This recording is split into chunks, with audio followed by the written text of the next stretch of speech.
Good morning children, this is Anandi once again for class 11 day 3 chapter 2 business studies forms of business organization. We have already recapped so many forms of organization in the previous sessions like sole proprietorship, joint Hindu family business and partnership concern, and we are going to start off with the next forms of association which is going to be really interesting for you people. So once again I welcome to chapter 2. Just we will have a recap of what we have learnt in the earlier classes. The first one is the sole proprietorship. We have learnt about the merits, demerits and limitations of the sole proprietorship and which kind of business will be useful for the sole proprietorship concern. Next we discussed about the joint Hindu family business. In that also we discussed about the merits and demerits along with the limitations, where we came to a conclusion stating that Karta is the main person in the joint Hindu family business. Continued with that, we have completed the partnership, and in the partnership it has various types of partnership, as well as we have learnt about partnership deed and why documentation is very much important for a partnership concern, and features as well as the merits and demerits also we discussed in the partnership deed. The next topic which we are going to focus is going to be the cooperative. What is the meaning of an cooperative organization? Why it is important? Why do we need those organizations in an economy? In what way it helps the economy to develop? All these things that are going to be in this particular session.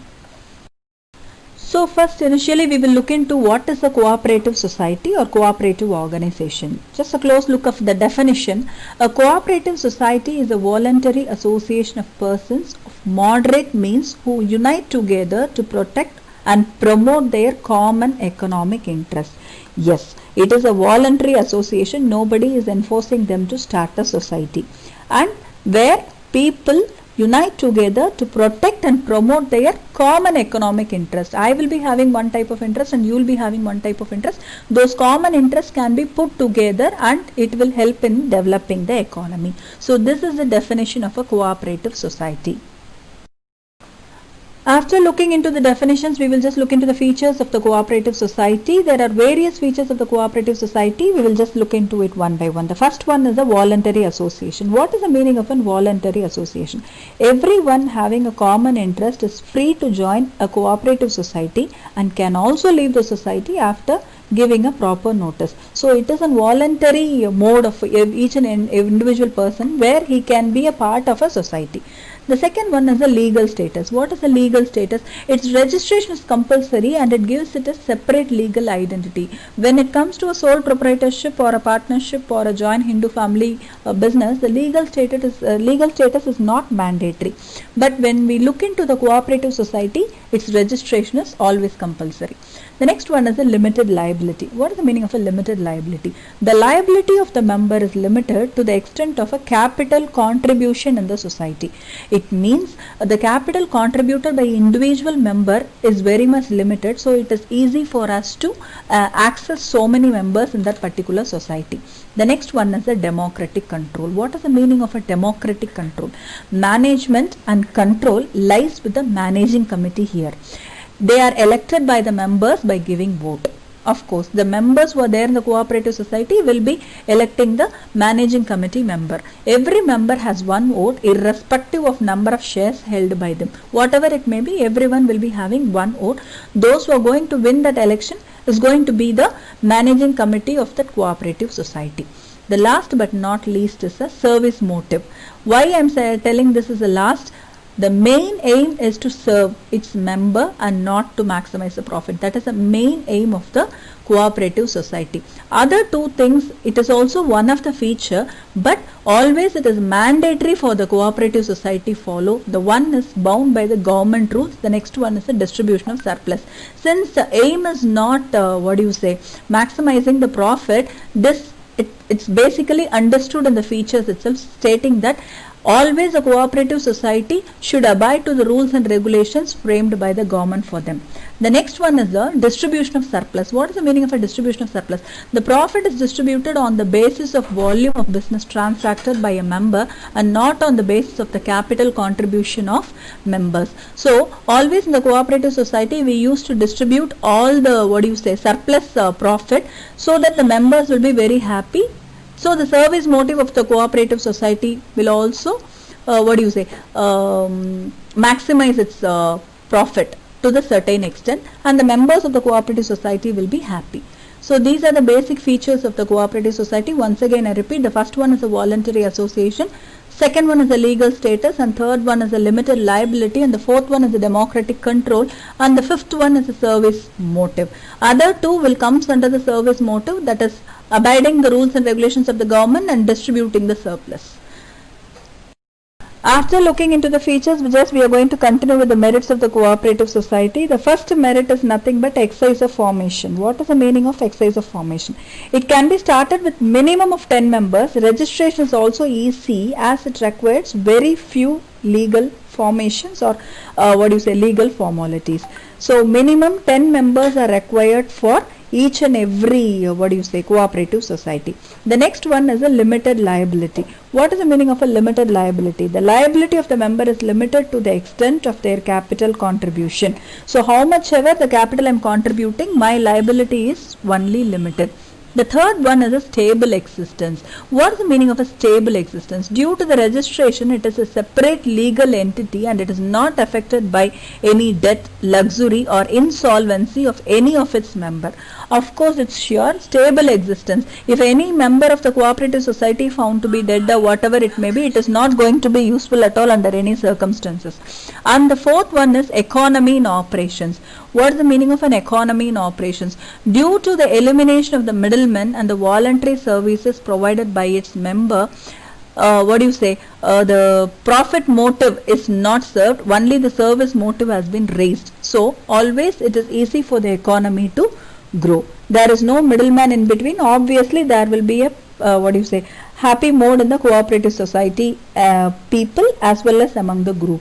The next one is the government support. What is the meaning of a government support? Since the cooperative society is following the rules and regulations of the government provides support by giving loans at lower interest rates, subsidies and by charging less taxes. The last but not least is the social utility. It promotes personal liberty, social justice and mutual cooperation. Since more members are there, obviously there will be a mutual cooperation. Obviously there will be a personal liberty for my own point of view, and there is a social justice. They help to prevent the concentration of economic power only in few hands. So cooperative society always will have an stable existence which helps the economy to grow, not in the mode of a profit but in the mode of a service. So these are the basic merits of the cooperative society. When there is a merit and when there is a features, obviously there will be limitations in this particular segment also. What are they? Just we will look into it. The first one is a shortage of capital. It suffers from shortage of capital as it is usually formed by the people with limited means. Since the capital investment given by each and every individual in a cooperative society is quite less, so there will be a shortage of capital. The next comes the inefficient management. Cooperative society is managed by elected members who may not be competent and experienced. So they may not be able to handle the society in a fair manner. Moreover, it can't afford to employ expert and experienced people at high salaries too. Because the cooperative society people are basically a service motive people. So whomever is an available member will be a management authority. So there will be a problem with the effectiveness or efficiency of the management to certain extent. The third one is lack of motivation. What is the meaning of a lack of motivation? Members are not inclined to put their best efforts as there is no direct link between the efforts and the reward. Yes, that's what. If I am going to work for increased money or whatever it may be, obviously I will be motivated more. But there will be a lack of motivation at cooperative society because the efforts and rewards are not equal over here. The next comes the third one is the lack of secrecy. Its affairs are openly discussed in its meeting, which makes it difficult to maintain secrecy in a cooperative society. Of course, since it is an open organization, we can't maintain the secrecy in a cooperative society. The next one, excessive government control. It suffers from excessive rules and regulations of the government. It has to get its accounts audited by the auditor and has to submit a copy of its accounts to the register. So obviously there will will be a more excessive government control in the cooperative society than the other private mode of organization. The last but not least limitation is conflict among the members. It happens in every individual. Since it is a society, obviously one particular person's liking cannot be immediately taken by other two. So the members are from different sections of the society with different viewpoints. Sometimes when some members become rigid, the result leads to a conflict. So these are the basic limitations of a cooperative society. Once again I repeat, the first one is a shortage of capital, second one is an inefficient management, third one is a lack of motivation, fourth one is a lack of secrecy, and the fifth one is the excessive government control, and the sixth one is a conflict among the members. So we came to the last topic, that is nothing but the types of cooperative society. What is the meaning of the types of cooperative societies? There are 6 types of cooperative society. First we are going to start with a consumer cooperative society. What is the meaning of a consumer cooperative society? It is formed to protect the interest of the consumers. It seeks to eliminate the middleman by establishing a direct link with the producers. It purchases goods of daily consumption directly from the manufacturer or the wholesaler and sells them to the members at the reasonable prices. Of course, these are the consumers cooperative society, which will work only for the profit motive, but comparatively it will be very less money will be used in this consumer cooperative society. Next comes the producers cooperative society. The main aim is to help the small producers who cannot easily collect various items of production and face some problem in marketing. These societies purchase raw materials, tools, equipments and other items in large quantity and provide these things to their members at reasonable prices. So, for example, as the consumers need to be taken care, the producers cooperative society will look after the welfare of the producers. The next one is a marketing cooperative society.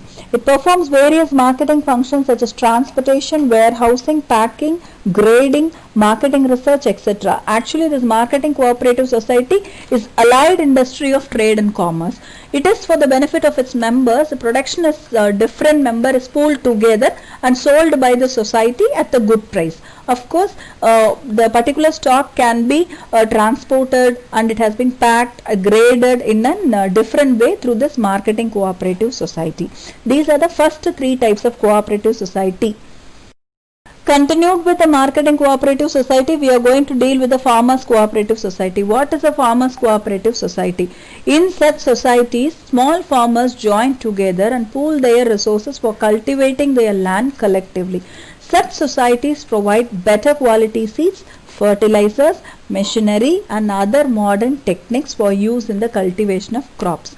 It provides an opportunity of cultivation on a large scale. It always look into the welfare of the farmers benefit. The next comes the credit cooperative society. Such societies protect the members from the exploitation by money lenders. They provide loans to their members at easy terms and reasonably low rate of interest compared to the other private banks. The last but not least is a cooperative housing society. The main aim is to provide the houses to all the people with the limited means and income at the reasonable price. This happens in metropolitan cities as well as even in the rural side. So the cooperative housing society helps the people to buy a house who are below the poverty line or whatever it may be. It helps them to provide the house loan at a reasonable prices. So these are the various types of cooperative society. So we came to the last slide, that is thank you children. Already we have learnt about the cooperative society. In today's class we have learnt about the definition, limitations, features, merits and demerits of the cooperative society along with its types. Hope you understand the lesson. This is once again Anandi from Pon Vidhyashram Group of Schools. Thank you.